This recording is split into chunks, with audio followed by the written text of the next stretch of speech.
Good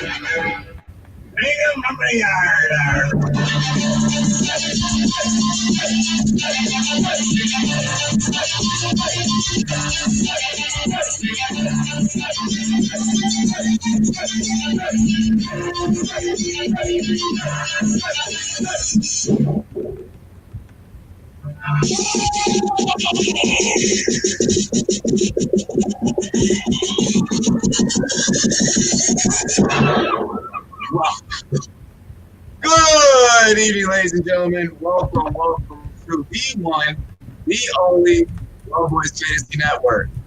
It's your host, the Admiral, Robbie J. Hold up, give me just 1 second.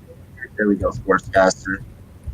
And we are live here for Rumboyz After Dark. Let me make sure that's no. I'm gonna put a little Justin in this drink. I'm gonna put a little Justin juice in this drink right here. As always, I am joined by the crew. You guys already know. You guys check them out on rumboyz.com and on their individual YouTube channels as well, on their individual sports podcasts as well. Let's go ahead and head around the horn. Underneath me, we do have the one, the only Rumboyz Combat, Jake Miller. Ladies and gentlemen, what is good? Jake, say hi. What's up, guys? What's up? Hell yeah. We're looking forward to a good podcast. Oh, it's going to be fire tonight. We got a good lineup tonight.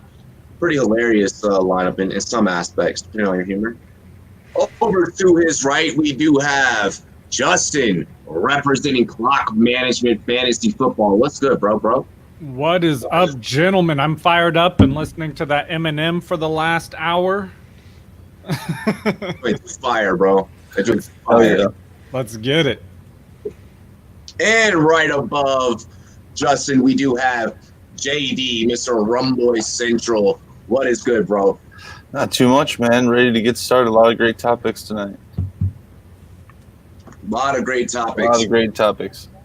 As always, before we dive in to your traditional Friday night podcast, your late night show, y'all know how we got to do. Cheers to me. Cheers to you. All the Rumboyz and girls, what to do. Dilly, crack open a cold one, pour a drink. Let's get ready for the show. All right. Jay, get him. Let's do it. All right. Jimmy Johnson's Hall of Fame honors on television. You know, that was pretty interesting, and also he's going to be in the Hall of Fame. Does this force Jerry Jones to admit he messed up back in the 90s, or should he take all the credit still, Justin? No, so I man, first of all, did you see him on the air when they announced he was going in? I thought he was literally going to die. I was terrified for him. I'm like, he's going to have a heart attack and die. He couldn't speak. I think he should have been in there a while ago. I mean, the dynasty that the Cowboys had back in the day was just, I mean, it was something fierce. And I think a lot of the other people have come in before him, has done, he deserves it more. So I think it's about time. And I'm a 49er fan, so I'm no fan of his. And a lot of runs from you guys. Jake Miller, same question. How do you feel about Jimmy Johnson getting to the Hall of Fame? And should Jerry Jones feel bad? Well, Jerry Jones will never feel bad for anything, first of all. And at this point, I think he knows he screwed up, but he will never admit it. And I think that's going to go to his grave. So the fact that everybody around him and all the players congratulated him, and it wasn't Jerry Jones, and Troy Aikman was actually crying with him, it shows that they know that Jimmy Johnson is their guy. And if there's certain Cowboys guys who were with that era who don't like Jerry Jones that much. They are definitely Jimmy Johnson guys. So it shows his impact, and it shows that he deserves the credit. And I think Jerry knows that, and I think that's why he's not going to give up control, because he wants to win one and have his players. It's a very interesting dynamic that's going on here. Robbie J, give your full thoughts on that one. Most certainly. Good takes, fellas. I want to point out like the question stated, NFL Hall of Fame before the Cowboys Ring of Honor. To me, this is I love the fact that Jimmy, you are getting the credit that you just so deserve, because there were many over Hall of Fame weekend that have been up for Hall of Fame honors in the last couple of years, the last couple of cycles, and have not got it, i.e. Drew Pearson, wide receiver for the Dallas Cowboys, i.e. Joe Jacoby, offensive lineman for the Washington Redskins. And these guys have been up for you time and time and time again. Jimmy, you finally got in along with Coach Cowher. It's the beautiful thing for you both. But for Jerry Jones, you need to now make things right. The fact that it looks really bad on the Dallas Cowboys organization, that the Hall of Fame can acknowledge Mr. Johnson first, which, by the way, what an incredible fucking last name that is. They could go ahead and acknowledge Mr. Johnson first, and the Cowboys organization, you guys can't acknowledge him after him bringing you 2 Super Bowls back in the 90s. And the way that you rewarded him was that you had let him go after that. I completely disagree with it. But this is the Dallas Cowboys that we're talking about. Everything and anything that they do, as long as Jerry is running that organization, will be bass backwards. Well said. Very well said. And yes, I did miss that part of the question. Excuse me.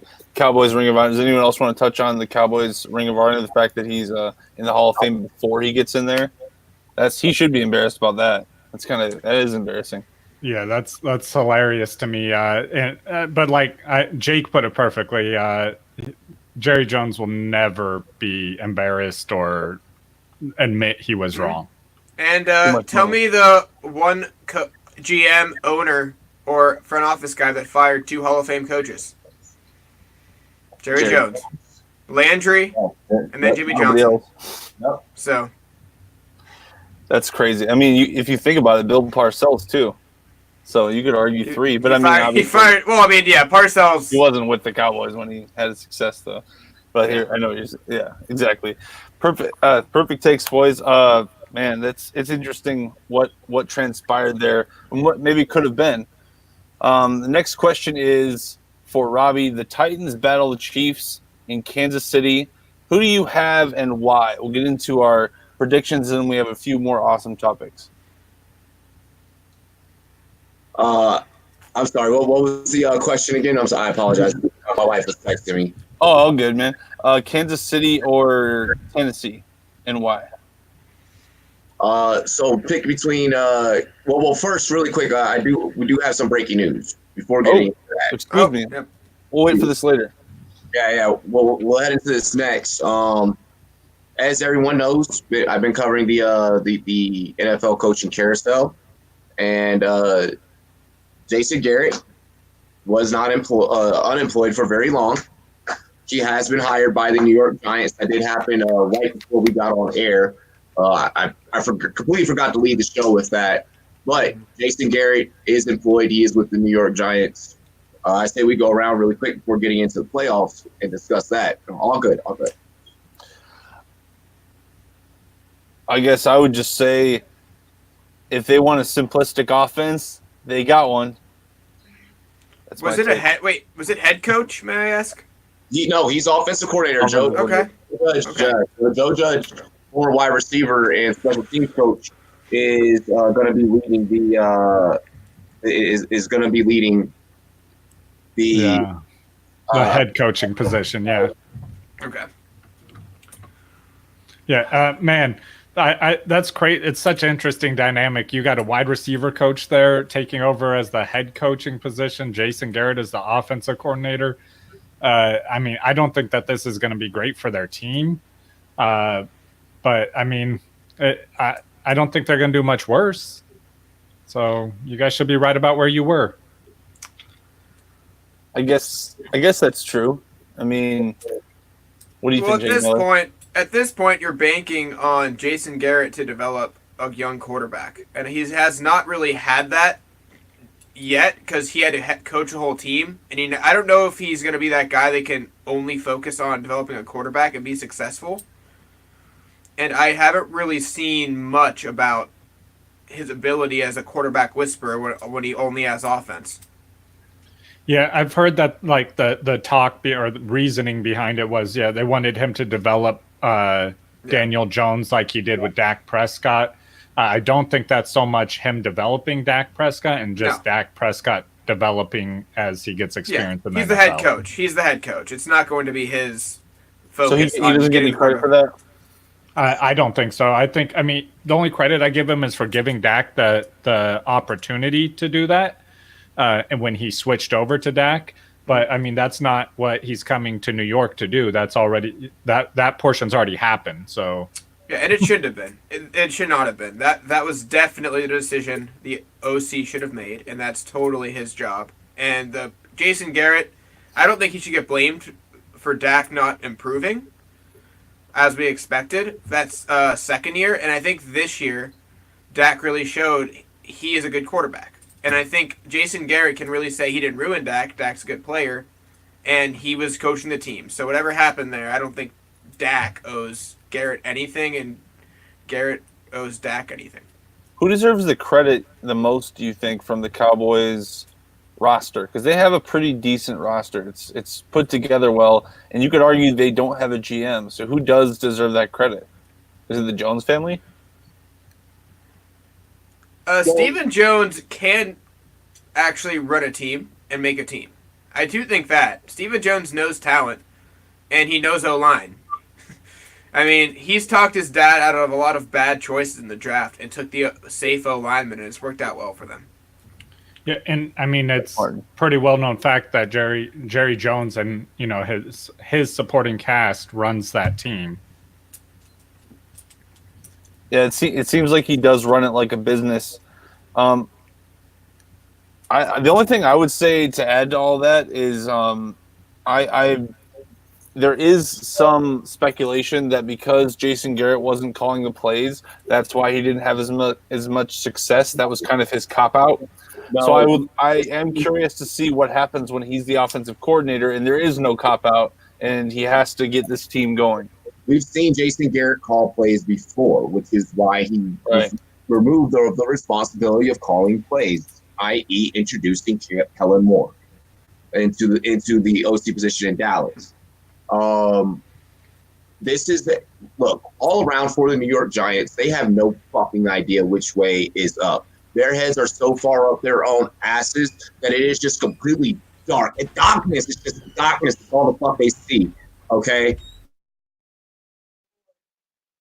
Dave Gettleman was terrible with the Carolina Panthers, and all of his players hated him there. It's starting to happen with the New York Giants. It was already happening when he came into the organization. Hence Odell. I mean, Odell was already a diva, but Dave Gettleman didn't ease any of that. Now you want to bring in Jason Garrett to try and develop Daniel Jones. Shree just put it in the chat. It's pretty hard to develop someone that habitually fumbles. Okay, that habitually puts the ball on the ground.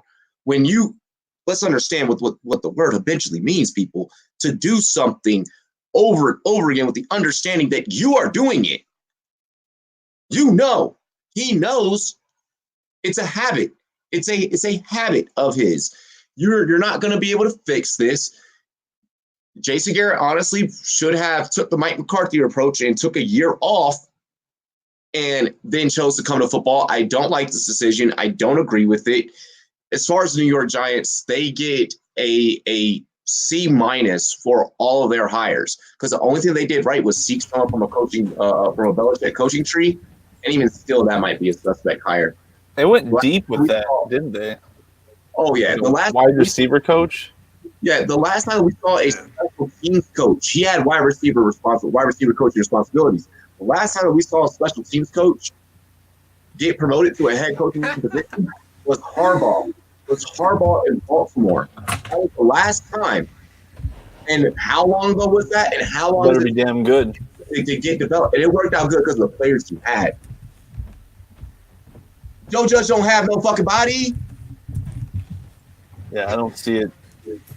I don't see it working out honestly. And there was tiny rumblings for just a little while. I remember that Belichick would be interested in the Giants job. Well, they immediately just like kind of threw that out the window. I don't know if that's remotely true, but No. No, so I have a buddy who's a huge Giants fan, and he's convinced that the Giants brought in the head coach and just so they could fire everyone next year when they fail, and then they could bring in Belichick.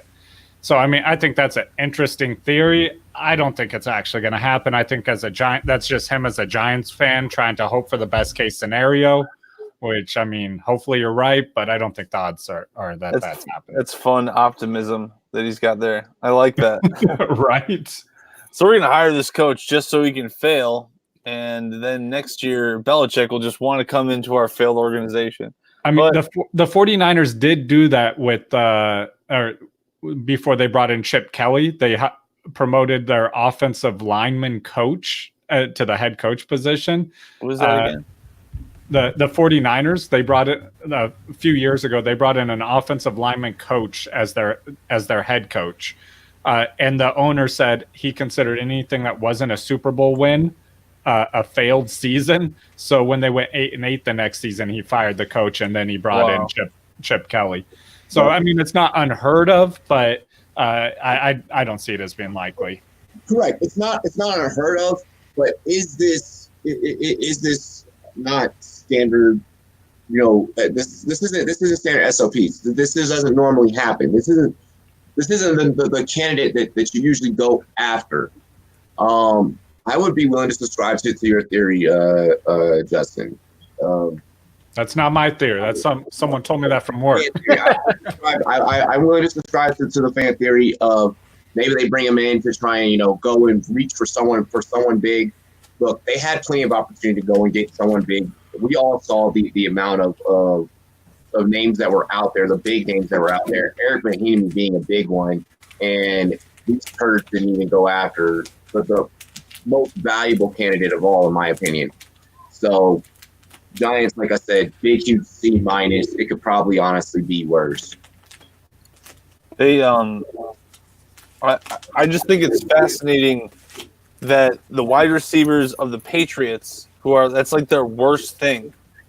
You know what I mean? That was immediately went to my head. So anyway, next time it's like their worst thing, and it's like, all right, I'm going to take their worst thing away from them and use that as my best thing. Anyway, next question. For their special teams, though, their special teams is something very, very unique in the league, and has been for about the last 8 years. Well, if he's been on that staff for a while, it does make sense. Do you want to do predictions, or just want more NFL questions, and we'll get to the predictions later? Let's roll into these predictions. Predictions. All right, Robbie J. The Titans go to the Kansas City Chiefs. Can they play keep away against Patrick Mahomes, or will the Chiefs run roughshod all over them? I've said multiple times this year that as a football player, that Mike Vrabel's the type of guy that I'd love to play for. Such a hands-on coach. They even got a dad bod coaching camp there that they do with the Titans. That's how close and tight-knit that staff is. Could they play keep away? Absolutely, positively not. This is a team in Kansas City that was down 24, went back, put up 40-some-odd points, and swung a point spread 20 points into their fucking favor. How often, anyone that has ever betted, okay, you have to know a little bit about numbers. You have to pay attention to a little bit of trends in order to bet properly and to win, more than 50% of your bets. And anyone that's ever betted knows that shit's not normal. That's absolute. That was insane what happened against Houston.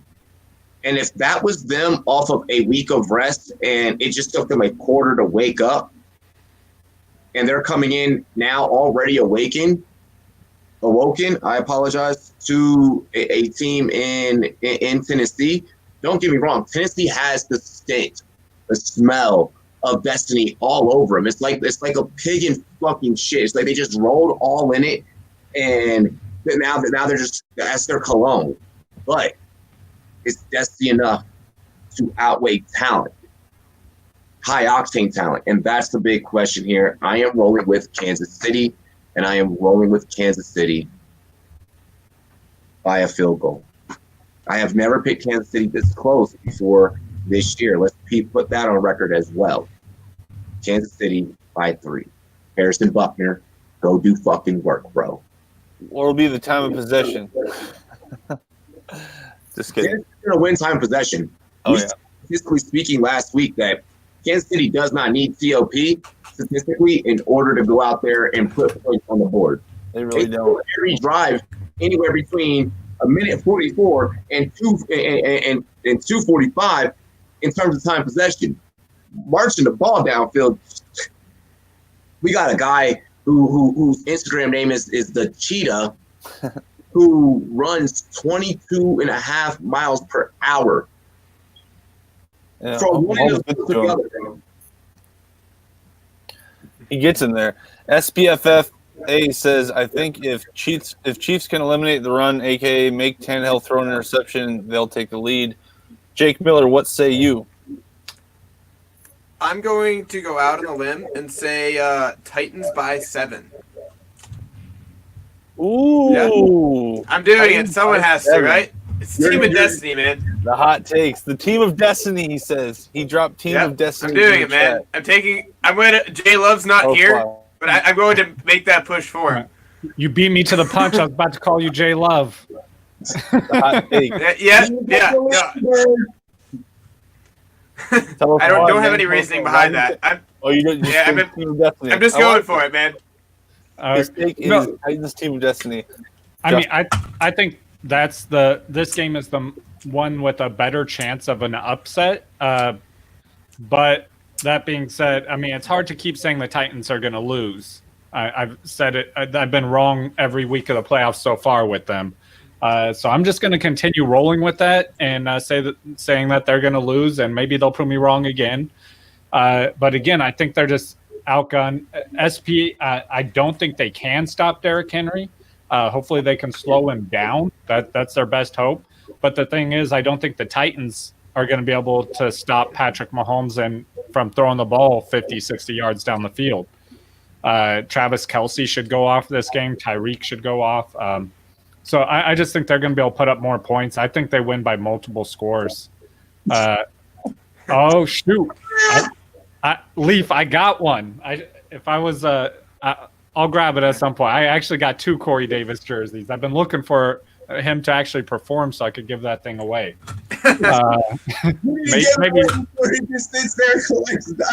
Maybe next season. I heard that's his breakout year. But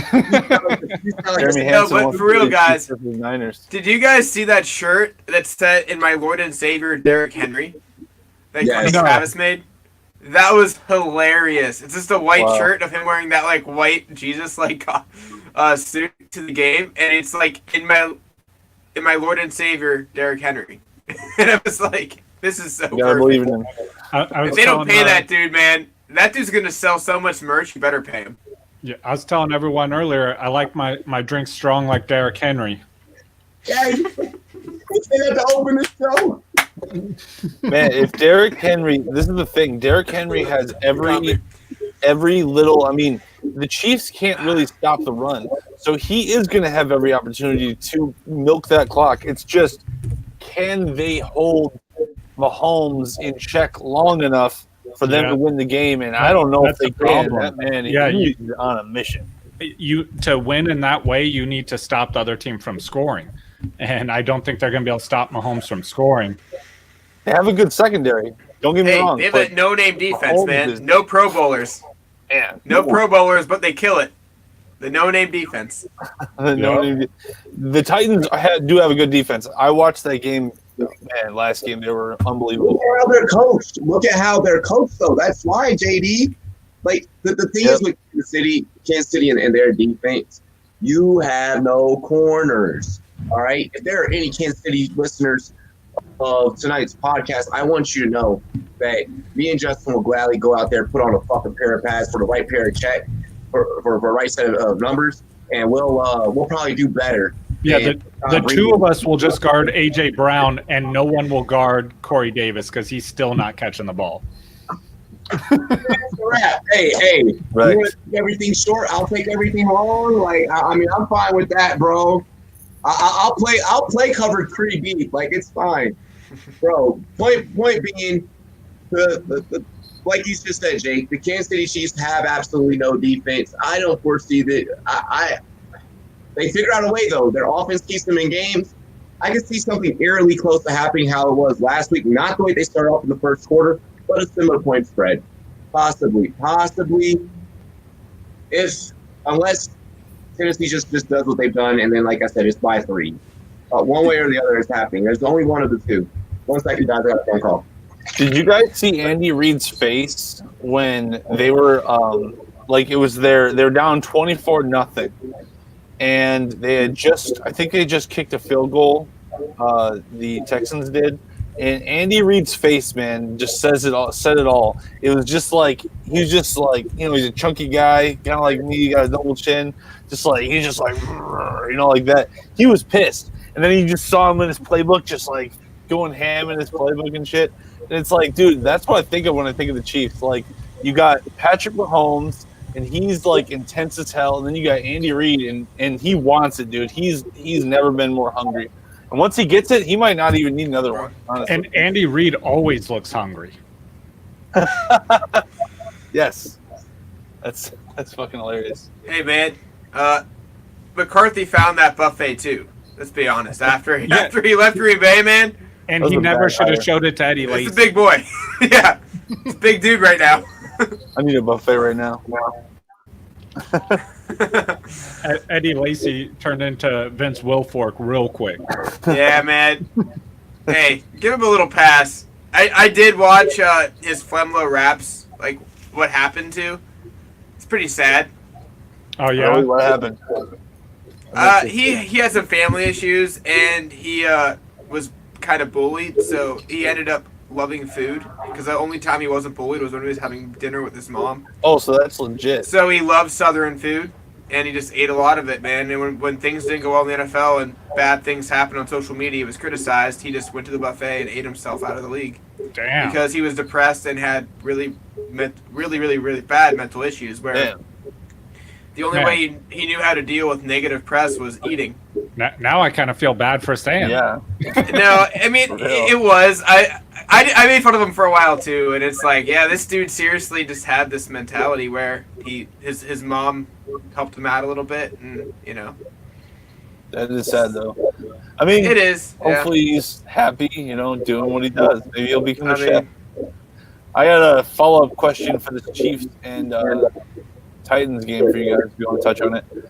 Is Tannehill the starter, or is this just like a Nick Foles type of thing? Oh, let me go! Yes, he is. Robbie goes first. I want to hear you guys first. Justin, All right. take it away. Okay. Yeah, he absolutely is. I want to say it was preseason week 2 when I was saying Mariota was the 5th best quarterback in their division. Once Luck retired, I'm like including Luck in there, he was the 5th best, and he was still the starter at that time. Little did I know he was the 6th best, and he lost his job to Tannehill. I think Tannehill was he's not an amazing quarterback. He's a good quarterback, decent quarterback, and he's going to do fine. He's definitely better. He's their starter for sure. I think he's earned that. Who's next, me? Sorry. Yeah, go ahead, Jake. I couldn't unmute myself. Take it away, brother.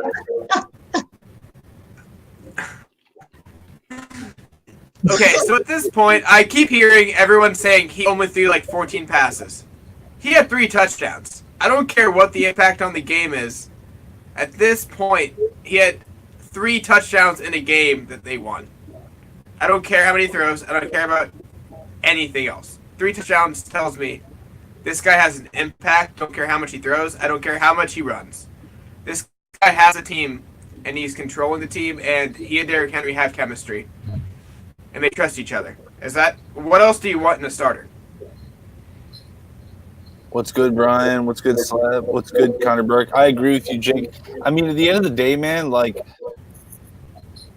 if he's getting the job done, you keep him at the helm. You know what I mean? He didn't need to throw the ball. That's why he didn't. When Derrick Henry's rushing for fucking 200 yards, then let him do that. Yeah. And he's an athlete, and he can move, and he did in college as well as a former receiver. Like, what else do you want? When you're going to feed Derrick Henry, he's a good complimentary guy, in my opinion. He can definitely make the throws. Robbie J, do you have anything different about Ryan Tannehill? I know you were excited about this topic.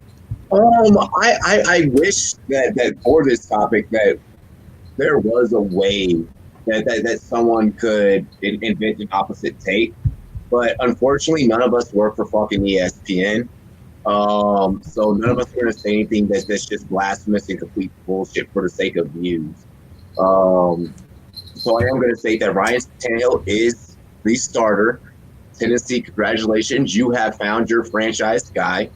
You found your franchise coach. You have found your franchise running back. You have found your franchise quarterback. You guys are solid. And what's great is that you found it via trade.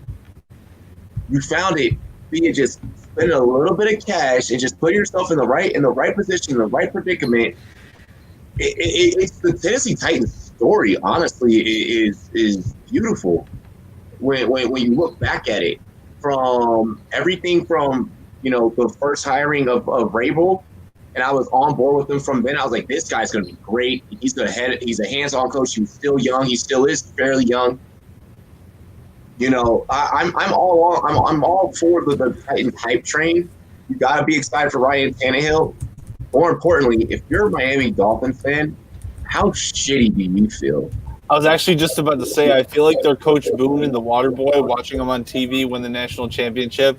Like Ryan Tannehill's the Water Boy and stuff, and he's just like, son of a bitch. Dude, Tannehill is maybe we should all start looking at, if this quarterback was with said different team, could they be something special? Come to us, baby. We need you, Ryan. Oh, man. Oh, let me hop in real quick. Did you guys? One of you sent it. Whose Twitter was it who just got hacked? Oh, Aaron Jones? Yeah. Did you see that tweet? No. All right. Here. Talk about it. So yeah, let's go ahead and talk about this one. I bring it up because he talks about Trubisky. He got hacked on Twitter. You got it, Robbie? Yeah, so Aaron Jones today was hacked on Twitter at about 4:32 Mountain Time. So I caught it right in time before everything got deleted. I have the screenshot. I will send it over to JD so JD can have it up on Rumboyz.com for everyone to enjoy. Aaron Jones at Showtime _33 states, hot take, NFC North QB rankings. Number 1, Aaron Rodgers. Number 2, Matt Stafford. Number 3, Kirk Cousins. Number 4, David Blau. Number 5, Tariq Cohen. Number 826, a gust of wind. Number 1,217, a piece of dog shit. Number 3,220, Mitch Trubisky. Oh my God, so disrespectful. Obviously, he was hacked though, I'm sure, or his friend got it. He got hacked bad. I was only able to get one of the tweets before he took it all down. But it was great because there was like a series of just dissing Mitch Trubisky tweets. So it was clearly a Bears fan that hacked him, and this Bears fan was clearly in their feelings. Troy, welcome to the channel, man. Hope you Hell yeah. All right, interesting stuff. It's good to know that Trubisky is less than a piece of dog shit. All right, Robbie J. Yeah, you're right.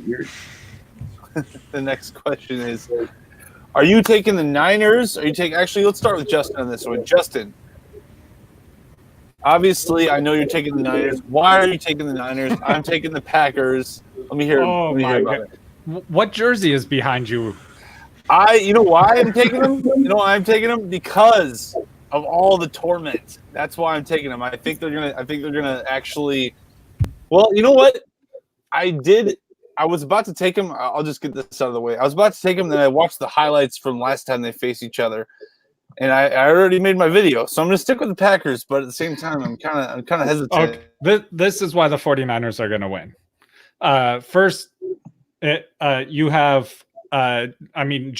Robbie was just up there talking about you got the cheetah running 22.5 miles per hour. 49ers got 3 players running that same speed on offense. You got and that's just on their offensive side. But who cares about 49ers offense when they have that elite defense? You got Aaron Rodgers, who is not running around. And if you were trying to tell me Aaron Rodgers is outrunning Boza, then you're out of your mind. And there's no pocket for him to stand in. That pocket will not exist with that front, with the 49ers D line. So he's going to be running for his life that whole game. They're going to have to do screen plays, runs, short slant passes. And then the 49ers still have great defensive backs. Like last game, the 49ers were missing some of their key players that are now back and playing. That being said, the NFL is ever evolving. And it learns quickly. So it's not going to be the same game that you saw last time. I do expect it to be a closer game, but I also expect the 49ers to just hand them their ass in this game easily. I'm expecting by multiple scores. I'm feeling kind of bad about my pick lately, not because of what you said, but you are right. Bosa he's gonna get to him. Jake, what do you think about the Packers and the Niners, my man? Hey, before he goes, the NFC North all together, some little bitches. At least for not the NFC least. Oh, Do your take. Less than 500. Okay. All right, here we go. I kind of agree with Clock. I do think rematches are closer. It's a tougher game for San Fran, but yeah, I will say that they're the better team. Rodgers can only make up for so much. Much closer game. I think they'll adjust it with Rodgers and they'll figure something out. But at this point, Rodgers is the only advantage I see in that game.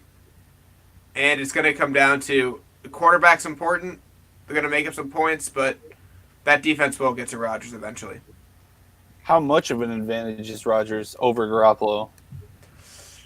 I would say Garoppolo's a 7 to 10 quarterback at its best, maybe a 10 to 12 at his worst, and Rodgers is top 3 usually. So okay. I think it's that big of a difference for me. So I think it'll be better. I think they're going to figure some things out, but talent is talent, and they have a good coach and they have the talent to use it. So I think San Fran might take this one. All right, Robbie J. Pick Green Bay. You pick Green Bay too? I'm not feeling good about it, but I'm not drunk enough to pick Green Bay. That's what it is. Smart.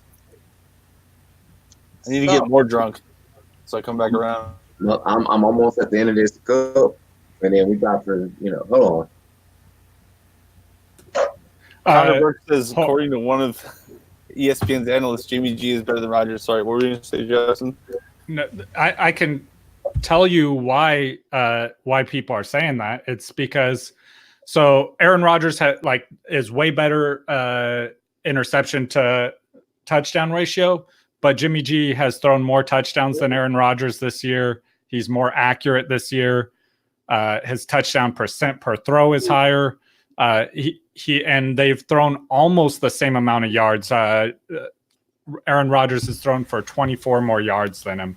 This is not a great year for Aaron Rodgers. So I don't think he is a top 3. Like at his peak performance, yeah, but that's when he's not playing the best defense in the NFL.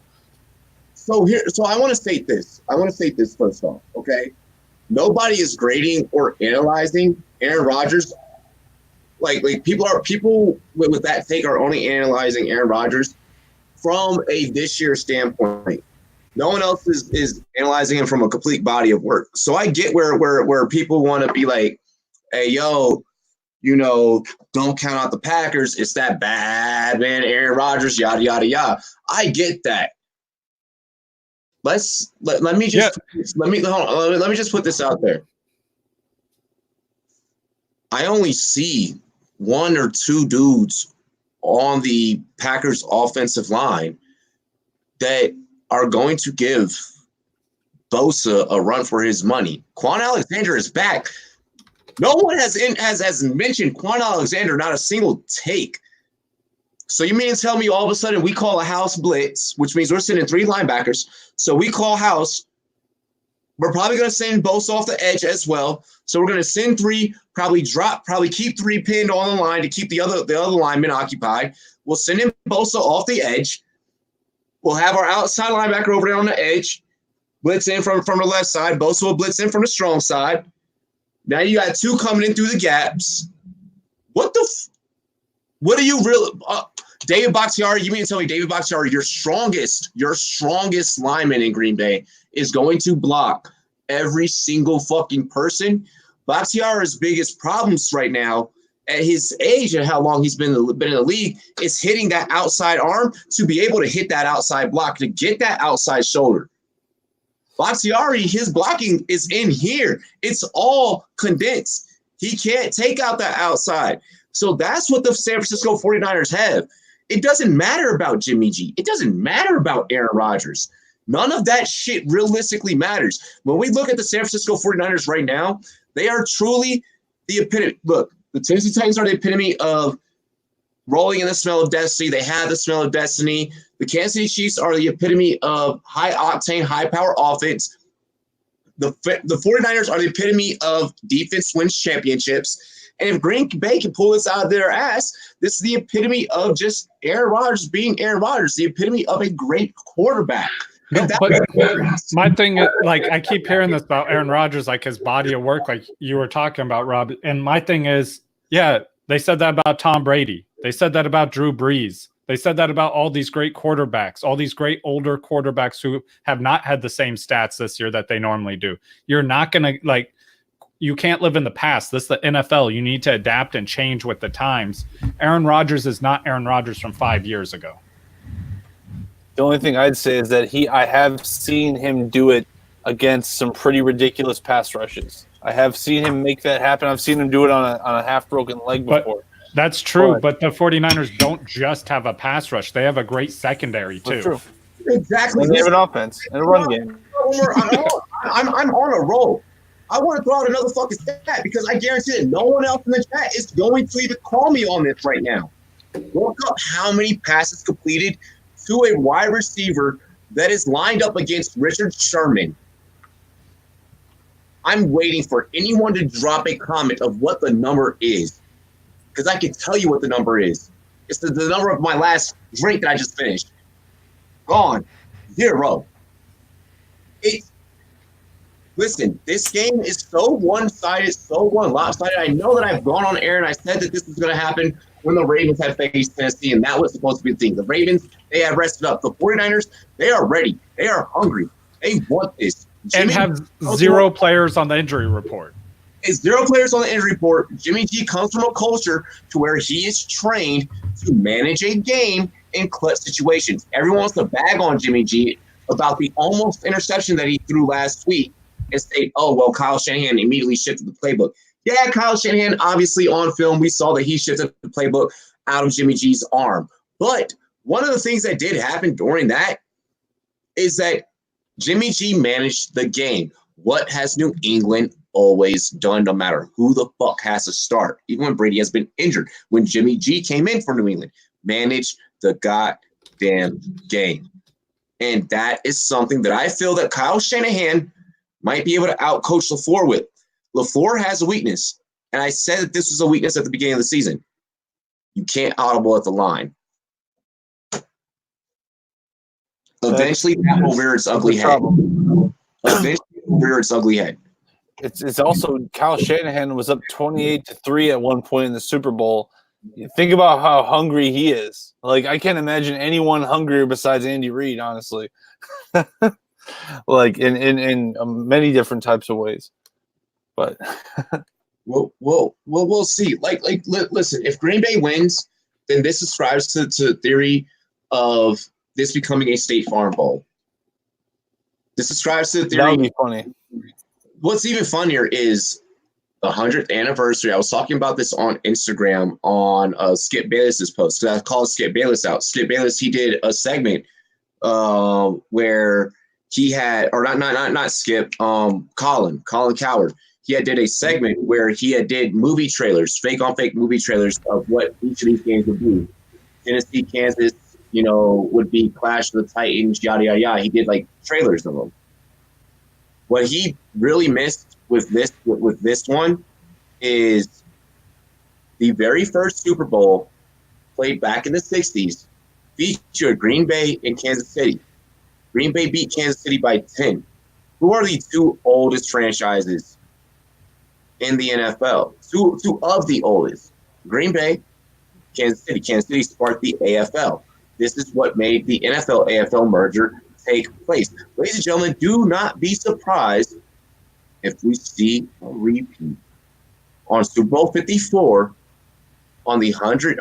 Given that this is the 100-year anniversary of the NFL, don't be surprised if we see a Kansas City, Green Bay. You're saying it's rigged? I'm not saying it's rigged. Not saying nothing. Are you saying it's not rigged though? I don't want to get assassinated for my conspiracy theory. And the NFL, like Roger Goodell's like, he found us out. Go get him. Like, I'm not trying to have the Bob Marley thing happen to me. So I'm good on that. I'm just saying, I can feel it in the air. You can feel it in the air. All right, guys, we glossed over this question, so I'll go back over. I'll start with Jay because I haven't started with him yet in a question. Is Patrick Mahomes, Jake, is he I'm coining the phrase, I coined it earlier this week, I'm coining it, the Matote, the most talented of all time. Is he the most talented NFL quarterback that you've ever seen? Is he the Matote? If this wasn't expensive scotch, I would shoot that just for that acronym. But Thank you. that's not a compliment. It's a oh my god. Yes, actually, I agree with that. It was always Rodgers, right? For that short run, it was Steve Young for a minute when he could actually run and throw together with the West Coast offense. But long term, I like Lamar as a player now, but this guy is special. I think Mahomes has the ability, and I get he's had the injury before. But I think he can really change his game up as he ages slightly. And his arm talent's just special, and you can't teach that. And I think he might be the most talented quarterback of all time. I agree with you. Justin, your point of view on that one. Justin. I don't think so. I think that we have too small of a sample size, first of all. We have, less than 2 seasons. He didn't even play this full season. And so I want to see more from him because, like you said, we've had all these great quarterbacks in the NFL of all time, like that have had longevity of this stuff. So I want to see it continue. I don't want to see a season and a half of greatness. I want to see, 3 seasons, 4 seasons of this, of him continue just greatness. And then I'll start to talk that. I think a lot of people are too quick to jump on those things. Like, you can't be of all time. Like, has he had some of the, so he's had one of the greatest years of all time? Yeah, definitely. Greatest of all time? Absolutely not. He hasn't done enough yet. He's too young. It's no knock on him. Just he needs more time and to continue to prove it. RBJ, is he the Matote? So first off, there's this old Disney cartoon where they had created, it was Pepper something, they created a word that made it cool across the school. So I feel that's what you're trying to do right now with the Matote. You're trying to make some fucking slang right now. Kind of it's a force. It's a slight force. I'd say the least. It's a slight force. Hey! Who's seen the Key and Peele skit? Pussy on a chain whip.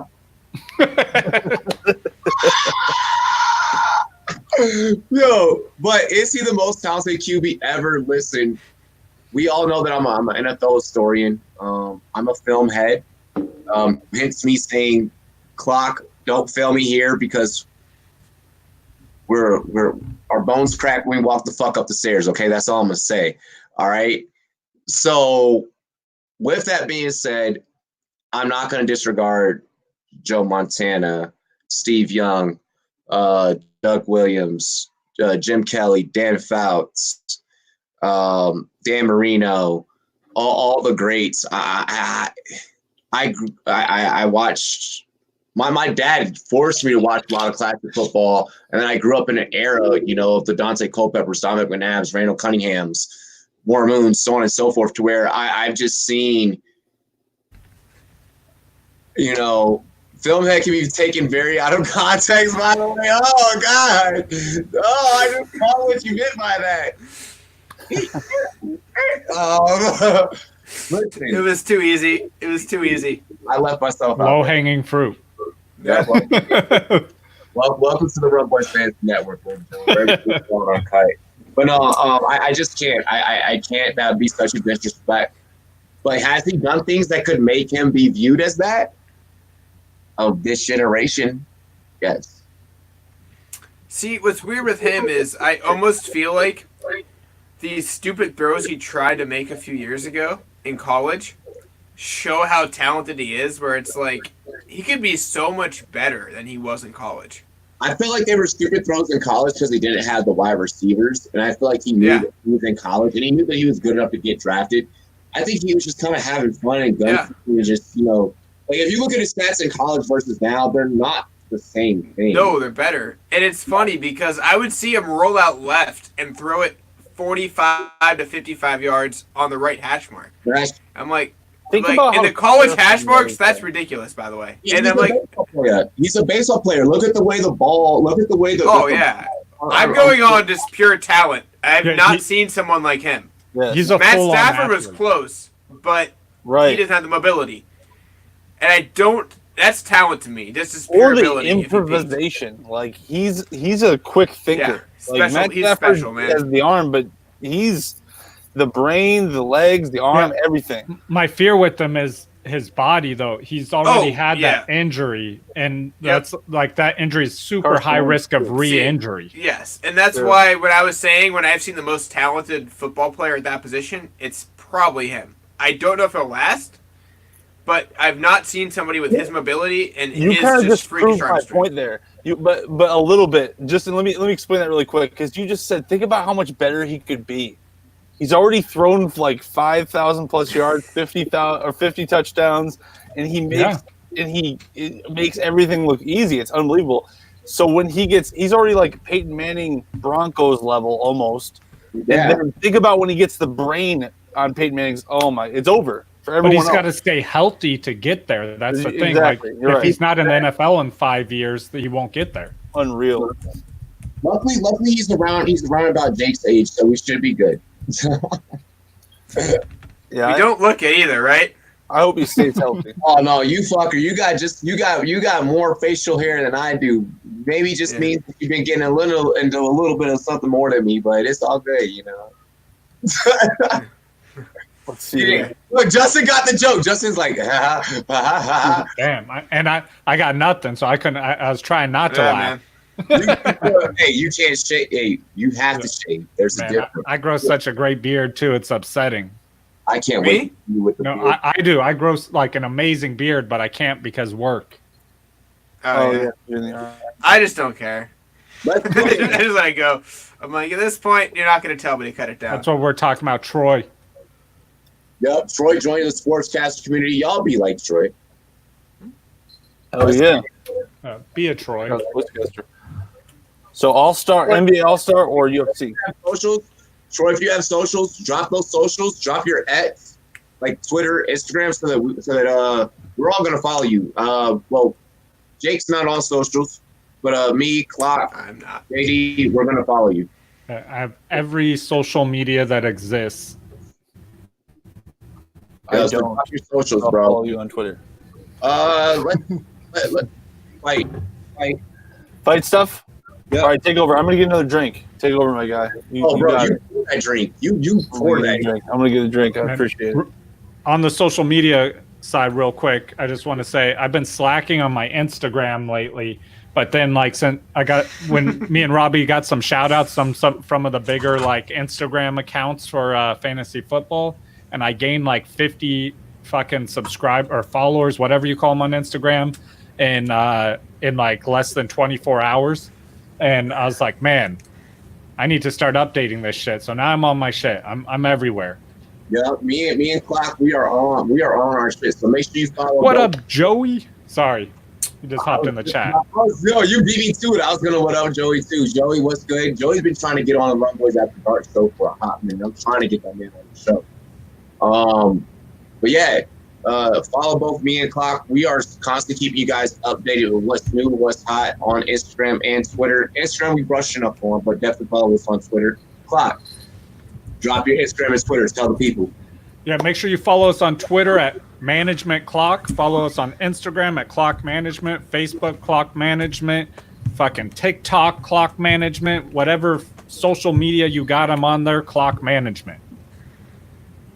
Hell yeah. Y'all already know. Follow me on all social media at Rumboyz, spelled with a Z, N-E-T. Let's go ahead and get into this next topic, UFC 246. I'm going to let Justice start this one off. We're going to run through picks. We've already broken down the press. Jake Miller has a really awesome article that I want everyone to check out on rumboyz.com if they have not already, and share that article as well. But we're going to let Clock go first. I'm going to go, and then I want Jake to go in-depth to some of the things that he's seen with his article, his pieces, so on and so forth. So, Justin, take it away, bro. Man, I'm super excited about this. I'm a big UFC fan. I know I sit out whenever we talk about basketball. I'm not as big into that, but UFC, MMA in general, I love that. Donald Cerrone's always been one of my favorite fighters, watching him fight. I've been watching him since the beginning of his career. He's amazing to me because he's talented in every aspect of MMA. He's a great kickboxer on his feet. He's quick. He's smart. I like how intelligent he is with his fight IQ. And then his jiu-jitsu is so underrated. He's got some amazing jiu-jitsu, and a lot of people sleep on that. And he's a decent wrestler. So just in general, he's one of the better fighters all around.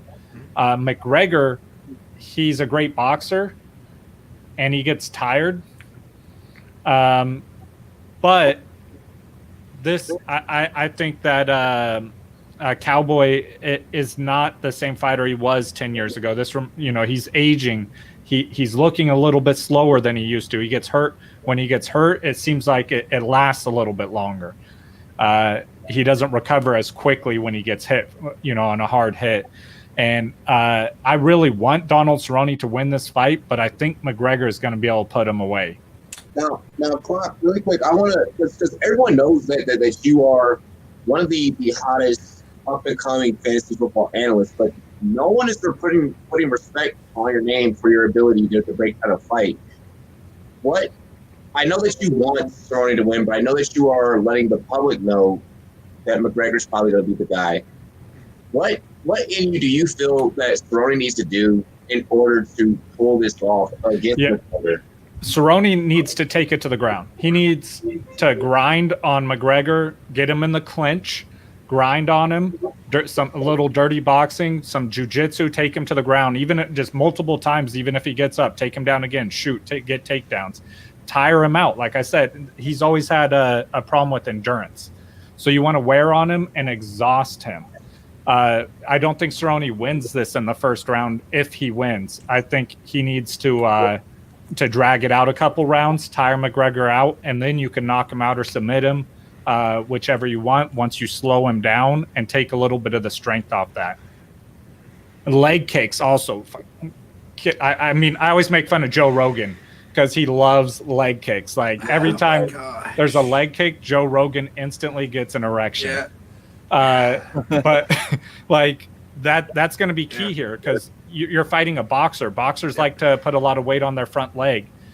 You can land those heavy leg kicks when they do that, and that's going to take a lot of power out of his punches later in the fight. So I think doing those small things and to drag the fight out to make it a longer fight, because Cerrone's endurance is ridiculous. He'll last all 5 rounds, no problem. Absolutely, absolutely. I like that, bro. I just wanted to take the time to expose people to a little bit more of your sports analytics, your knowledge, because you do have fight knowledge, and the industry needs to put respect on your fucking name. Yeah, I actually train with MMA. I just do training. I go to a gym. There's people there who do fighting. We train with some of the Gracies and stuff, so it's pretty cool. Holy crap. I really enjoy that stuff. Yeah, the Gracie family's up there deepest. Yeah, I'll have to call up there. And I'll have to roll with you guys. I heard you guys have really great rolling classes. Really, really highly recommended. Yeah. Amazing. Let me know, man. We got special ones for my unit where they bring in, like, we get UFC fighters in there all the time. So Logan, yeah, I read that. Yeah, kind of got to think out of it, man. Hearing about Joe Rogan's erection. Yeah. Rumboyz combat, or actually, well, hold on. Let me break down my take, and then we'll actually go down. I am going to side with McGregor in this one. McGregor is going to absolutely positively take the fight. This is geared up for him to be able to win. This is geared up for him to be able to take a Masvidal, to be able to take the B Part 2, take it to Tony Ferguson. If he wants to move up, he could try and, or have Adesanya move down. He could go and get the best of the best of the best of the best. Whatever the fuck McGregor wants to play his career. This is set up for McGregor to play his career the way that he wants to. The UFC needs McGregor as much as McGregor needs the UFC. As much as what Justin said, I want Cerrone to win, but for the sake of the sport, we do need. And this is me taking the fact that I have fought. I was just in the gym the other day. My fucking mouthpiece is like literally like over there on the dresser. Not trying to take anything away from Cerrone, but we do need McGregor to win for the spirit of the sport, to bring back, the best of the best of the people. And the only way that that's going to happen, and the only way that it will happen, is if McGregor wins. But we need McGregor to remain the most humble and focused McGregor possible. Like I say with me and Jake on our episode, the Rum Report, episode 1. Go check it out if you haven't already. If McGregor's not focused, well, then basically all of our hopes are fucked in terms of what his career could be, because we already saw him unfocused after the Mayweather and shit, and with the Khabib and throwing the dolly into the bus. We've seen unfocused McGregor. We cannot have that for the sake of the sport of mixed martial arts again, and especially being a martial artist and being disciplined myself in the arts. I don't want to see that type of shit. Jake. All right. By the way, I didn't hear half of that. This is with internet problems. I don't know whose end, but yeah. Cerrone is not great with unconventional strikers,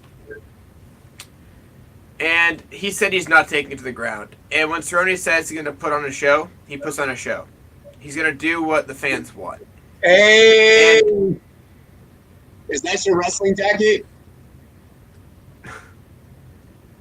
Oh, I can't hear you because you don't have your headphones on. My jiu-jitsu gi. Yeah, your jiu-jitsu gi? Nice. Yeah, Marcelo Alanis. Bro, you need to hang that up in your studio. That needs to be in your studio. That does. Because only me, I was like, either that's wrestling, either that's a wrestling letterman, or that's a gi. We lose Jake? Oh, there he is. Yeah, we're going to finish up the It was me. Yeah. Go ahead, Jake. Yeah, I don't like Cerrone in this fight because unconventional strikers give him problems. So this is one of those fights where I feel like McGregor took this fight a little late for a reason. He could have had this fight a year ago if he really wanted it, and he didn't for a reason. After the Alaquinta fight. And he's really hinted pretty hard. I think McGregor is back, and I think the McGregor that we thought was the brash guy is actually this guy. Like, seeing the press conference again, I did watch it. I think McGregor was very relieved despite the charges he's facing. and I think he's confident he'll probably get out of those, that he doesn't have to be the brash guy. He has his brand. He was very confident, and almost overconfident with it, because I've never seen him so chill. I don't think any of us have. Have you? Like, No. seen him at... It's both fighters. So to me, and I even raised the question on episode 2 of the Run Report. Do we feel like Cerrone's being too calm? And Cerrone and the rest of the audience also responded that Cerrone has never been that type of character and those type of antics. I fear this fight because neither one seems antsy to really fucking tag the other. They're both parties are respecting the fuck out of each other. And coming from someone that fought in the business and that even fought like on the streets, there's money involved. If both of us are about to fucking walk away happy, win or lose, if I didn't either one of you. He wants to win. I get it. No.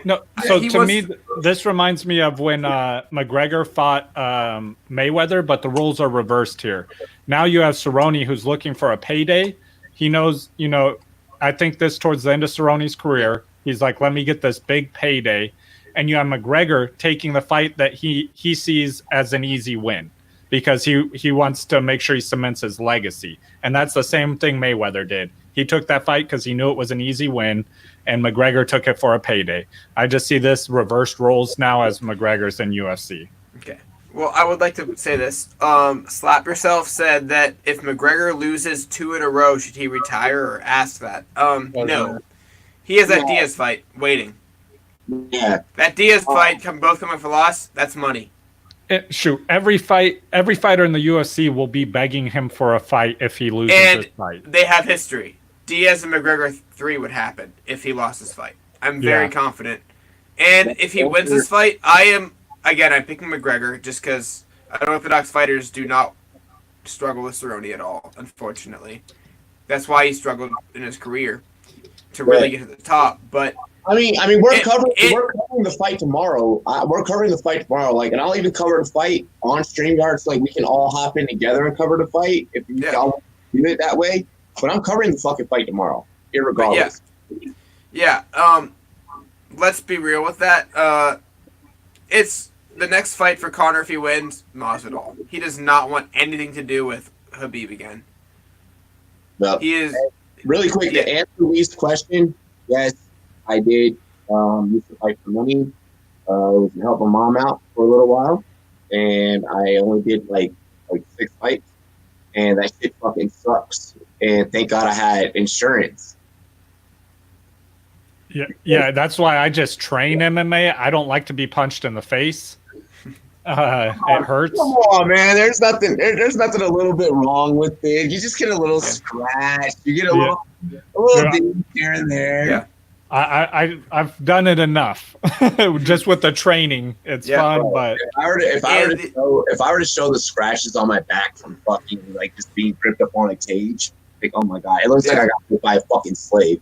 Oh yeah, And the only time I've seen Cowboy really angry was against Diaz. And that's the one time I've seen him really snap on somebody. So this is one of those fights I think both guys know they're in different directions of their career and they're going to get paid. It's a matter of, can Conor go out on top and totally slay the giant of McGregor and just tank him forever or not? Man, that would be... I really want Cowboy to win this. Yeah. Just because it's not what UFC wants. It's not what McGregor wants. UFC wants McGregor to win this fight. Slap yourself. Boxing hurts way worse than... to me, when I boxed, that hurt way more than fucking UFC and everything else. Because boxing hurts forever. Yeah. See, I can dip and dodge, and I can use the cage in certain ways. It's a lot easier for me to bounce off of a fucking fence than it is for, maybe this is just me because I'm a smaller opponent. I have a small hitbox. I can bounce off a cage a lot quicker than I can bounce off some fucking ropes. And I fought in both, and I've been hit by boxing gloves. And with MMA gloves, you get hit, you get cut, and it just pisses you off, and you can end it quick. Like, you can end it at any point. Either one of you can end it at any point. With boxing, no one gives a fuck. Everyone goes in there with just straight dummy strength, and they're just trying to punch everyone's lights out. And that's it. Like, you get caught in a corner, it's a lot of trying to roll out of it, a lot of, putting your shoulder forward to take defense. I fucking hate that. I hate having to do that. Because you're relying on the punch to roll off, and you're hoping that the punch can roll off the right way, but you're trying to use this as defense to keep on. Boxing's completely different. Completely different. Let's get into the next topic. All right, NBA All-Star. I did this last year. I did this whole thing called All-Star or Not. I'll probably do more of this, but I want to run it by you guys first. So my guy Brandon Ingram, man, he's been playing real well all year long. And this is after he was diagnosed with the same blood disorder that Chris Bosh had, or similar. I don't know if it was the exact same, but it was similar to Chris Bosh. He comes in the NBA, and last night he sets a career high, almost drops 50. Robbie J, is Brandon Ingram an all-star or not? No. All right. So, actually, I mean, when you look at Brandon Ingram, was he an all-star last year even though he was a Laker? No. He had barely missed it, right? It was like a couple of votes. He got votes. Yeah, he got some votes. Yeah. I'm still going to say no. Maybe this is you're not a big enough name. You're not a big enough guy yet. You're having an impact. You're having a huge impact on your team, especially with us seeing with what your team is not going to be with their rookie Zion Williamson. Once Zion steps onto that floor, we're looking at a completely different beast. But until then, I mean, I can't vote him because I don't see a full complete Pelicans roster of what is projected to be in the future. When it comes to basketball, those are the type of things I'm looking at. Complete team, what you're doing with a complete body of work. With your body of work right now, Ingram, you could probably squeeze in there at the very last vote. But I would put at least one of the other two guys that we're going to talk about in this segment ahead of you. Interesting. Jake Miller, do you think Brandon Ingram deserves some consideration for All-Star, or would you make him an All-Star or not? To me, the kind of like base argument is he Monte Ellis deserving? Because he was so borderline for so long that it's so tough for me to say that he deserves it after like this one good year or one great, borderline great year, I'd say. And I don't think so. I think there's some players that are just not at that level. Especially, it's weird because in the West, the teams aren't as good, but I think the players are better, if that makes sense. I think that where it is tough. It is tougher for them to make it there. And I don't think so. Not this year. I think the Monte Ellis argument I have is like, he should have been there so many years and didn't make it. And it's like, well, I don't see it now. I don't see 1 year of Ingram showing what he should have been. And if you're going to redraft, I'd say he's probably the number one overall pick in that draft as well. But I need another year to say that he should be the number one pick in that draft if you're going to go back a couple years. I agree with you that he hasn't put up the production over time that you would warrant giving someone an all-star. Like if this were the third season of him doing this, then maybe you'd want to consider him. But I will say this: he looks like he stopped trying to be Kevin Durant. When he left the Lakers, he stopped trying to be Kevin Durant, and man, he started being something special. Justin, have you been watching Brandon Ingram at all, or do you want to pass on this one? No basketball for me. I'm like neck deep in football stats right now. I don't blame you. Keep going. I'm so with you. You know why? Because I have a staff member that's able to do that. He's this way. There we go. That's the more accurate point. Oh, man. I have been watching. He is quite a bit. This way. Yeah, Yeah. that looks about right. Oh, wow. IG model right there. Dude, your fucking Excel spreadsheet just gave me anxiety. Leaf Oh. says Ingram's doing good for fat Zion. Zion Hey, would man. Hey, under the what do you like? Oh, Fat Zion or sleeping Zion? Or the fat sleeping Zion? I like the fat sleeping. I've never been high on Zion either way. So I'm good.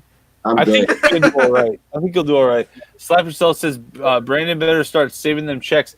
Do you guys think, he said, Brandon too skinny to be an NBA All-Star? KD already got that slot. This is the thing. Brandon Ingram has changed his game. He is not the same Brandon Ingram that he was in the Lakers. This is a different guy. And I don't know if it's the coaching staff. I agree with you, Leafs. He does need some muscle. I don't know if it's the coaching staff or the style of play. He is different. But I do agree with you guys on this. I do not think he is an all-star yet. I want to see this performance on a more regular basis. He has been impressive, though. I really am impressed with his driving and his pull-up shot. He's fearless now. He definitely is fearless. Also, his defense.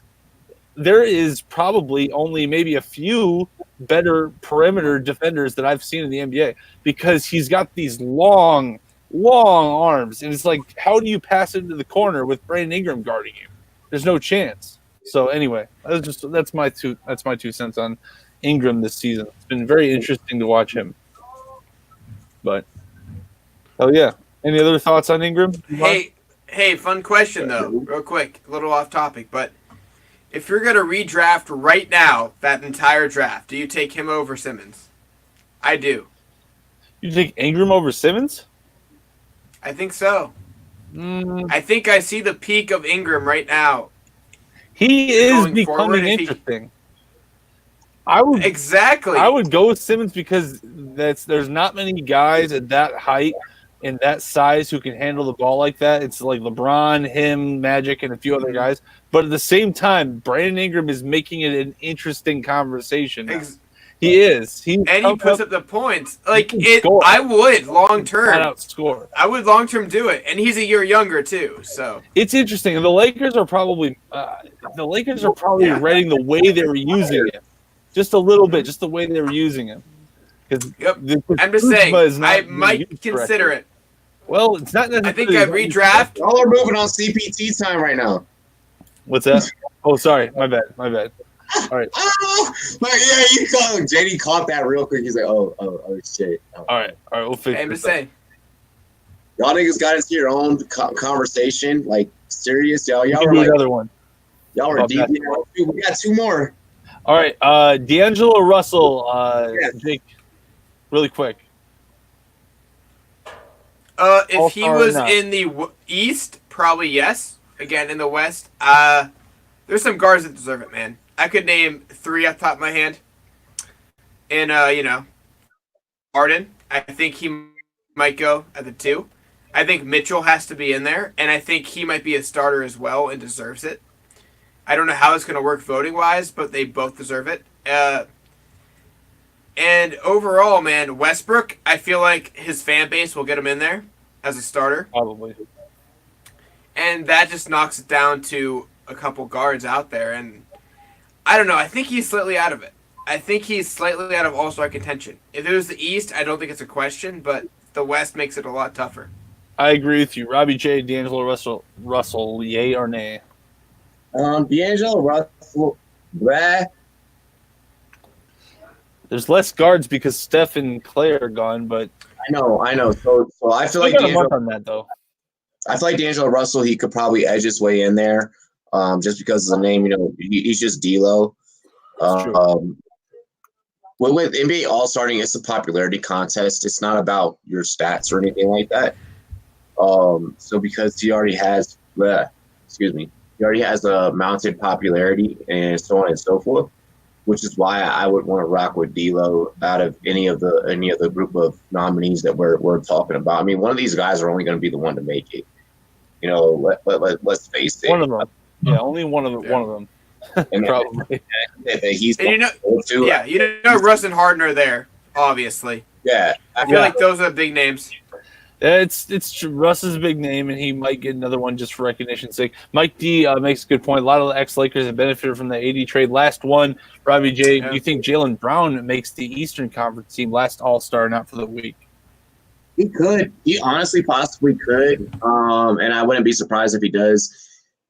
He's been one of the more impactful players on that team, and it's only because of the situation that he's forced into, to where if they want to do things, they have to do things through him, Kemba Walker, and the rest of that Celtics lineup, Jason Tatum, and so on and so forth. Earning his money.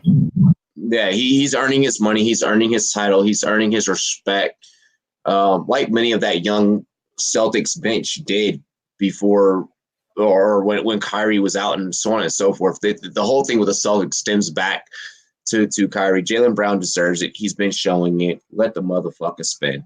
If Tatum gets it, he should at least get considered. Excuse me, Jake Miller, Jaylen Brown can't even get it out. All-Star or not, dude. That position is so loaded in the East right now. That is one thing the East has right now where I'm like, I don't know. I think Simmons has a name. I think he'll get a coach's backup just because of his name. Well, he'll be point guard, probably. You think so? You think he's Simmons? a point guard in the? What's he listed at officially though? Actually, let me check. He might be front court. Let me double check. Yeah, because as a 3, you know the starter, right? We all know that. As a 3, the starter for the East, yeah, it's going to be Giannis. Oh, of course, yeah. Yeah. Oh, yeah. And then it depends on where you're listed, because if he's listed at a point guard, I mean maybe, but I would imagine he's a 3 right now. If we're talking Brown, right? Let me see. I believe he's a backcourt, but I want to double check because I don't want to. Yeah, I mean, that's a big thing because I really don't know how he gets over those two guys if Simmons is a 3. Simmons is normally. Let's see here. All right, here it is. Come on, loading faster. All right.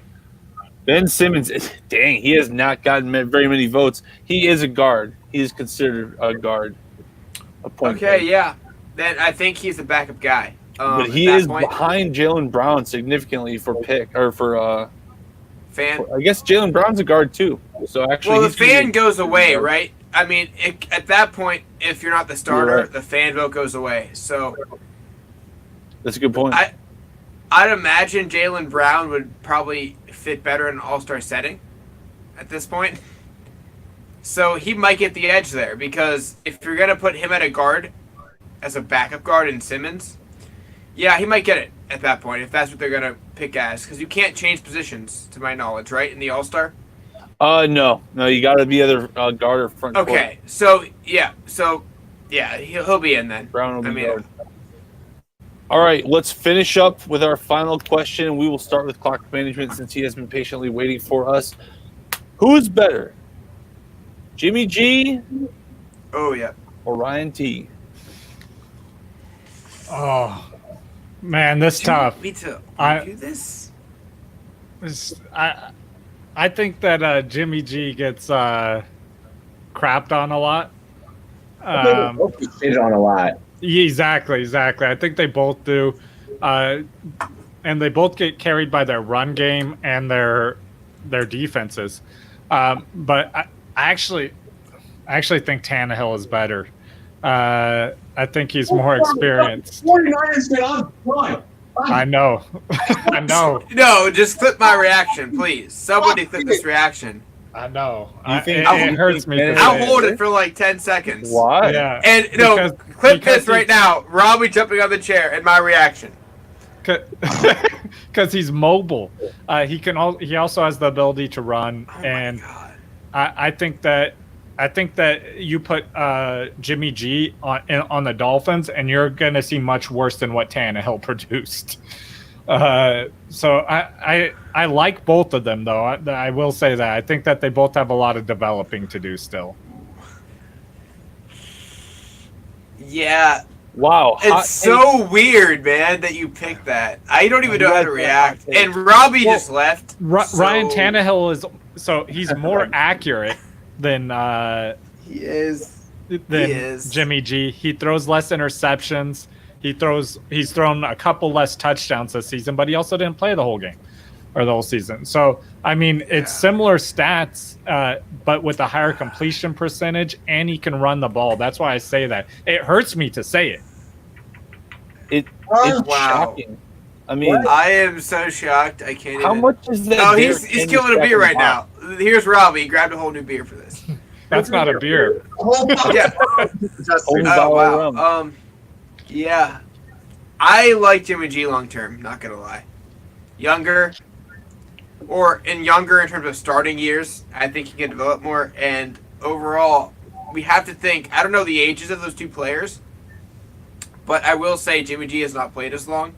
I actually have their ages up. Ryan Tannehill's 31 years old. There you go. I got to resort this. Fine. Yeah. And Jimmy G is SFO. Okay. Jimmy G is 28. Yeah. Long term, I think Jimmy G can improve pretty. Yeah, I would agree long term. Long term, I would agree with you. But I'm just saying right now, if I'm saying who's better between them, I would go Jimmy G still. Not gonna lie.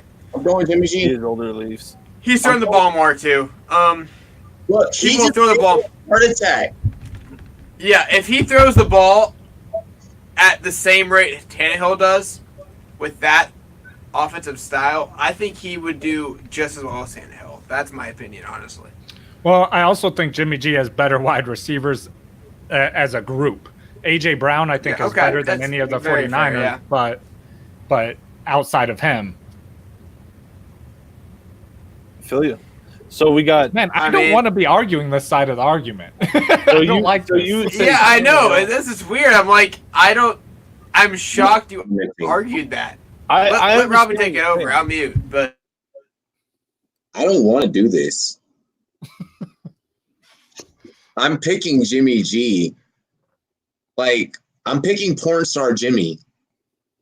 The attitude, the swag, the ticket sales. I want it all. I want it all. And the fact that he'll give it all to you. He gave it all and more. He gave it all to Jeremy already. Give it all to her. Listen, I'm okay with Jimmy G going to succeed because it would hurt Patriots fans even more. So I'm okay with this. I'm picking Jimmy G, especially for the long term. But don't get me wrong, I'm happy for Tannehill, and I'm gonna leave it at that. I'm happy for Tannehill too. And I did say something like this, although I did not expect this. I said at the very beginning of the season, I said, I don't know who's better, Mariota. What's up? I didn't expect Justin to bring it up. Justin's the one who just surprising. Justin did this. Between Jimmy G and Tannehill, I mean, I think Jimmy G is, when he's at his best, he's better, but I think Tannehill, I think they're like this. I think it's really close. I would not it's like splitting hairs at this point. But man, the thing is, Tannehill is capable of anything Jimmy G is capable of, and he has the team around him just like Jimmy G does. I think they're the most complete teams, both of them, Titans and 49ers. That's all I would say about that. She wants to hear about her boy. She wants to hear about her boy.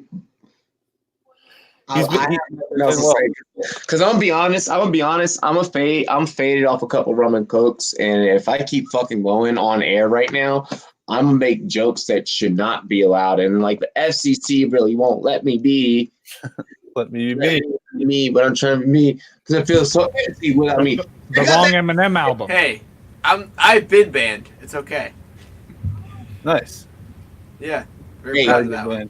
So I'm gonna go ahead and tell the story really quick before we get off air. I had received hate messages from So I do these things called follow trains, right? Well, I don't do follow trains, but like I'll get on follow trains and like for YouTube on Twitter, and like drop your link, and I'll drop my link, and you never know whoever the fuck is gonna hop in your live stream. So Ooh, we made a joke about fucking PETA. Somebody got pissed. I think I was there for that one, by the way. I think I might have made a joke with it. This was months and months and months ago, and the backlash that I received, the amount of people that unsubscribed, like I had 10 unsubs in a day because I had made a joke about lion abuse because the lions had sucked, and I was born up to literally say, Tyler was here. Ty Boogie was here for this. And I was like, fuck PETA. They ain't gonna do shit. And sure enough, I was there for this, yeah. Later, Yeah, they smacked you. I lost like 12 subs. And I fucking... So, just know that we are the most raw on sports content show on earth. Hey, man. Yeah. I'll say how I got banned right now. It's like it's I made a obviously joke, by the way. Yeah, it's obviously a joke. Okay, I made You a don't have joke. lion It to was a abuse. debate. It was a poll on Facebook about what's better, Mario Kart or Need for Speed. And I was like, "Hey guys, please don't start any race wars." Oh, wow. RACE. I was banned immediately. Wow. And I spelled it differently. It was so great. I was like, "Come on, guys!" Wow. It was a total troll comment. That's epic. Instantly banned for 3 months. I was like, "I'm done. Nope, no more Facebook Yeah. ever again." You just banned me for a great troll. Is that not a great troll? That should be the #1 comment. That should be a great troll. that's Yeah, top, and I was top, banned top, for it top. because I was offensive for racial insensitivity. One And thing I I was would like, say about Well, Were you- welcome to the Rumboyz Fantasy Network where no one gives a fuck about anything. But Yeah, how did I get banned for that? that- It is clearly a troll. How I spelled because it. Facebook moderators are all in Silicon Valley and they're all No, well, They just don't care. they got automated things that'll ban you. So when you wrote race war, that was probably like a thing that automatically banned you without even looking at it.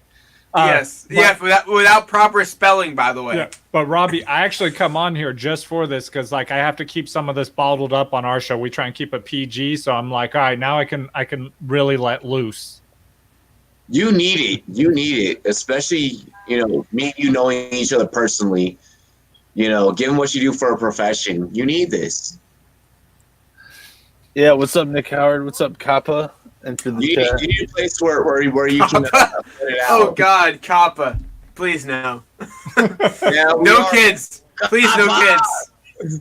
We are wrapping it up. Do you guys remember the video of Jimmy G when he threw 5 interceptions in a row in practice? Yeah, And and here we are. Man, that's all you heard about. And here we are. Oh, I know, I'm I- in Seattle. I'm in Seattle. You think I didn't hear about that? Man. That Look, hey, Oh yeah. fellas, let's go and do what the fuck we came here to do. I'd have to say we gave him a good ass show. Would y'all say we gave him a good ass show? Yeah. was not bad. A lot of good topics tonight. I Fuck had yeah. a fuck ton of fun. A fuck ton of fun. Nick, you're all good. Hey, yo, I'm going to start it off with JD. JD, let them know where they can find you. Talk to them about what you got popping off on rumboyz.com. Head to the channel, head to rumboyz.com. We got plenty of amazing, always new stories lately. We've got a lot of fresh new stories all the time. We keep it coming lately. And then you got Robbie's new show, The Rum Report. You got JD Rants, which is just me ranting about the new stories that we got today. Bunch of articles are out. Jake Miller has an article out. He'll tell you about that, about the new fight coming up. Peacock has an article out. Eric has an article out. We got so many articles on the Captain's Corner. Go to rumboyz.com. Check out all of those. We got so many awesome stuff on there. So check that out. Yeah. I just want to point out, I told this motherfucker JD to shout out himself. He plugged The Rum Report, which is a show that like I just randomly started. I was just honestly sitting back, taking my shit one day, and I did it. I told you to promote yourself, but I like what you just did because I love you. Much love. Love you too, bro. Clock management. Let them know what's good. First of all, make sure you go subscribe to JD. Then after you go there, secondly, make sure you go subscribe to Clock Management.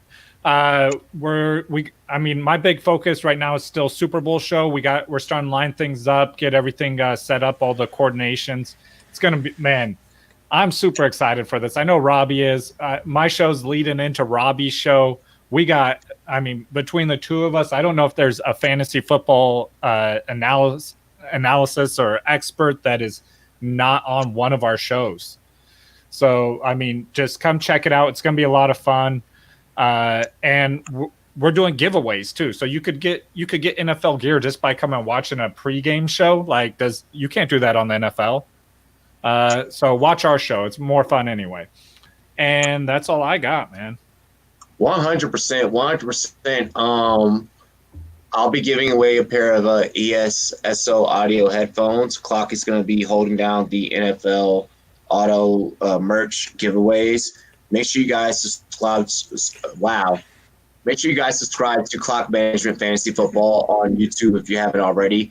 Follow him on Twitter at Management Clock, and I believe Instagram it is Clock Management. Jake. Yeah, man, I have a few articles out for UFC 246.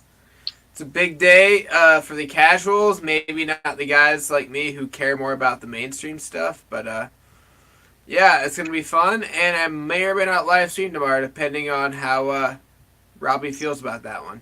We're going to try and see if we can get all of us on together, then absolutely we're going to try and see if we get all of us on together to react to it.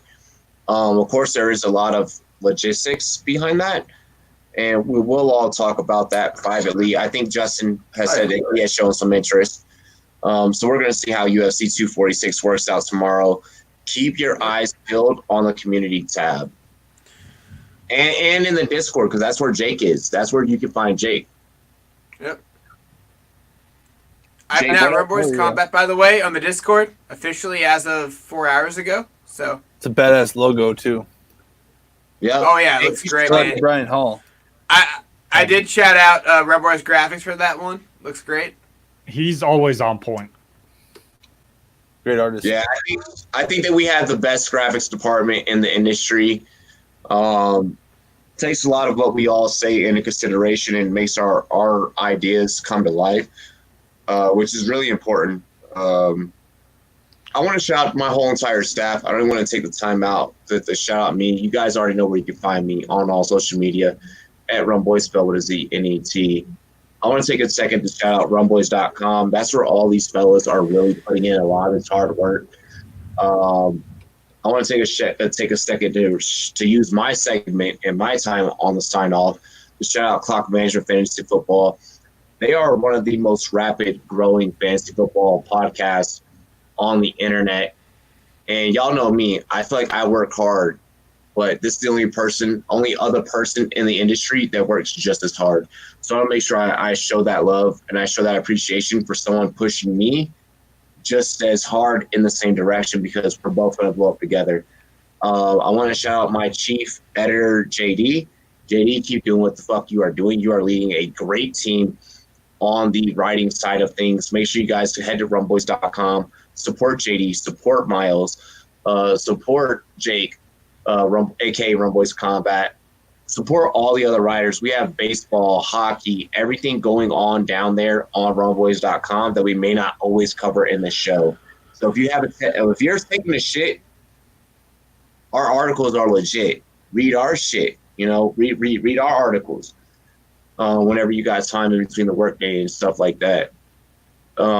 Subscribe to the channel. I already shout out my social media at Rumboyz, spelled with a Z, N-E-T. Hey, fellas, is there anything I forgot? Think you're good, bro. Think you're You good. covered the pooping and the reading our stuff. Yeah. Merch. Definitely go get you a fucking Rumboyz Fantasy Network piece of merch. New designs coming out for 2020. We are working on. We're meeting together, convening. The Rummy Awards will be happening next weekend. So we are all going to let you guys know about the Rummy Awards. Make sure you guys stay in tune for that. And should we get this cheers going? Let's do it. Cheers to me. Cheers to you. All the rum boys and girls want to do. Dilly, Dilly.